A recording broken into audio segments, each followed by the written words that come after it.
That clock keeps ticking like a metronome, and my thoughts keep telling me to get me home, but my balls keep telling me to let me home.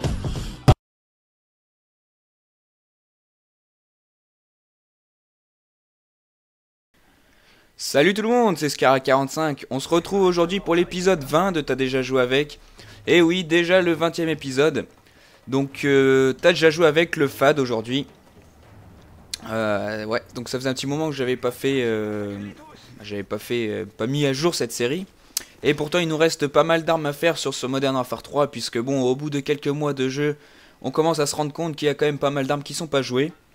Donc le FAD par exemple, bon, ça peut s'expliquer par le niveau d'obtention qui est vraiment assez élevé quand même, hein, je sais plus, c'est vers le niveau 80, donc c'est vrai que il y a tout le monde qui est en train de passer ses prestiges, enfin beaucoup de monde. Et donc du coup on le voit pas tant que ça, à moins pour les personnes qui l'auraient débloqué avec le jeton prestige, mais honnêtement je vous déconseille de débloquer cette arme avec un jeton prestige, ça vaut pas trop le coup. Alors je vais commencer un petit peu avec mes impressions de cette arme. Alors bon, je l'ai vraiment bien, j'ai beaucoup joué avec, hein, pour vous proposer un bon gameplay. Là vous voyez qu'elle est actuellement niveau 30, donc c'est pour vous dire que j'ai quand même bien joué. À première vue en fait ça m'a paru vraiment une bonne arme, mais je trouve qu'au final elle est pas si bien que ça. Elle a un sérieux manque de puissance quand même, hein. C'est l'arme, le fusil d'assaut le moins puissant de sa catégorie quand même. Et ça se sent. Bon certes elle a une très bonne cadence de tir, heureusement d'ailleurs, mais... franchement, laissez-moi vos avis, bien sûr, je les regarde. Mais je trouve que cette arme, elle est pas non plus géniale. Enfin bon, ça change quand même. Pour moi, la meilleure classe à jouer avec, c'est avec un viseur laser. Ou alors chargeur grande capacité, enfin, vous voyez, tout sauf un silencieux, quoi. Parce que je trouve qu'avec le silencieux, elle manque vraiment de puissance. Même si elle est plutôt pas mal pour faire du rush, pour faire du contournement et tout ça. On se retrouve quand même rapidement à court de munitions, hein, vous allez le voir durant cette partie. Donc moi j'utilisais toujours passe-passe avec, mais peut-être que pillard pourrait être quand même utile. Donc la classe actuellement que vous voyez là, c'est donc le FAD avec viseur laser. En premier atout, l'atout passe-passe. Deuxième atout, assassin, qui est donc pas très utile puisque j'utilise pas de silencieux, mais enfin bon.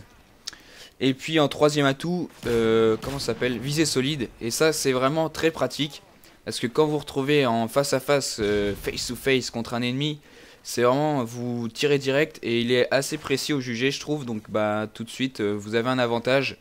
En plus avec sa bonne cadence de tir, c'est quasiment, bon, vous avez des bonnes chances de le tuer quand même. Après à longue distance ça se complique un petit peu, surtout si vous avez un silencieux. Mais à courte portée elle est quand même plutôt efficace. A noter également le chargeur qui est quand même plus grand que ceux des autres fusils d'assaut, donc il y a 40 balles dedans. C'est toujours une petite remarque à faire, hein. D'ailleurs aussi durant cette partie j'utilisais la grenade IEM qu'on voit très rarement sur le multi, et pourtant elle est pas si mal que ça. Enfin bon, elle est pas non plus super utile, mais moi ce que j'aime bien c'est qu'elle se lance très vite comme une grenade paralysante sur Modern Warfare 2 ou Black Ops par exemple.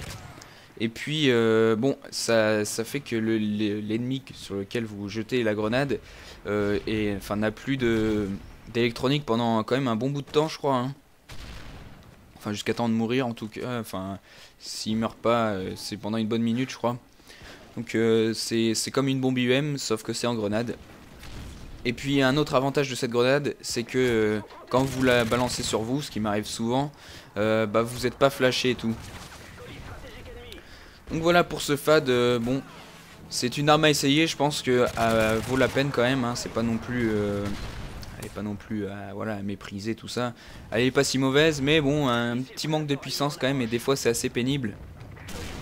Parce que vous avez l'impression de tirer, et puis le kill vient pas, quoi, ça fait que des hitmarkers. Donc là, j'étais dans le bâtiment. Je sais que vous allez me dire que je vais camper, mais il y avait un AC-130, alors bon, vu que j'étais en train de faire un plutôt bon gameplay, je préférais rester à l'abri en attendant que le gars ait le temps de se faire plaisir avec son AC-130 et puis ressortir juste après. Donc vous voyez qu'il y a un ennemi qui vient me chercher systématiquement, je sais pas si c'est toujours le même. En tout cas il me permet d'obtenir un nouveau AH6. Donc en ce moment je joue vraiment beaucoup avec ces Killstrike Assaut, donc le AH6 et le Pavlo, puisque comme je vous l'ai dit, ça marche vraiment bien, hein. Donc je vous conseille, si jamais vous voulez plus jouer en spécialiste ou en soutien, en assaut, C'est vraiment pas trop dur à obtenir, hein. Bon, c'est vrai que le plus dur c'est d'aller jusqu'à la H6. Après, ça se passe bien, enfin, quand il se fait pas détruire, comme on peut le voir. Et comme je le conseille souvent sur Méta déjà joué avec, prenez un pistolet en seconde arme. C'est toujours très utile, ça se dégaine rapidement. Ils ont souvent une bonne puissance quand même. Je pense par exemple au 44 Magnum ou au Desert Eagle, même s'il est un peu difficile à gérer. Ouais, bah, il est difficile à gérer quoi, parce qu'il y a un gros recul. D'ailleurs, il m'a vachement déçu le Desert Eagle sur Modern Warfare 3. Il est encore plus moche que celui d'MW2. Et puis, bah, il y a celui de Code 4 qui est vraiment magnifique, qu'on peut avoir en or en plus. Donc, voilà, il est bien classe. Donc, bah, voilà, bon, je pense que j'ai vraiment tout dit. Vous pouvez voir qu'on n'est pas en super avantage, même si je fais quand même un bon nombre de kills durant la partie. J'ai fait quand même pas mal de séries, hein, c'est pas pour dire, mais... Et on a réussi à perdre ce match à mort par équipe, donc j'étais un petit peu dégoûté, surtout que j'étais avec Strogoff et puis Gunmatox.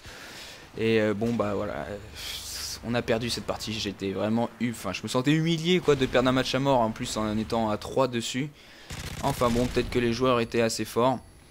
Bon, sinon j'ai déjà une idée de vidéo pour ce week-end. Il manque plus que le gameplay, je pense que ça je vais essayer de le faire là vu qu'on est mercredi. Je pense que vous verrez cette vidéo jeudi, je sais pas encore. Enfin voilà, ouais, bah, je parlerai enfin j'ai pas mal de projets là, pour le 20 avril prochain. Et j'en parlerai pendant la prochaine vidéo. Je pense que ouais, ça sera surtout pour... Ah bah oui, je viens de voir là, j'ai tué un mec à la grenade IEM. Et les grenades IEM aussi, ça détruit en un coup toutes les tourelles automatiques et tous les trucs qu'on peut mettre par terre, genre les IMS et tout ça. Donc ça c'est pas mal, hein. En une grenade IEM, ça l'explose. Donc bah je pense que j'ai parlé de tout ce qu'il y avait à dire. Je suis dans les temps. La partie va vite se terminer, hein. Vous voyez, il reste plus qu'un kill à faire et puis bah ça va être moi, je crois que oui. Enfin c'est dommage, j'étais un petit peu dégoûté parce que au lieu de faire du 32-6, j'ai fait du 32-7. Donc voilà, en faisant un 32-7, j'ai réussi à perdre ce match à mort. Enfin, on a réussi à perdre ce match à mort. Quand même, hein, je sais pas ce qu'ils ont foutu, mes coéquipiers. En tout cas, j'espère que vous aurez apprécié ce nouveau T'as déjà joué avec. J'en ai d'autres de prévus. Je vous dis à la prochaine pour une prochaine vidéo commentée. Salut tout le monde!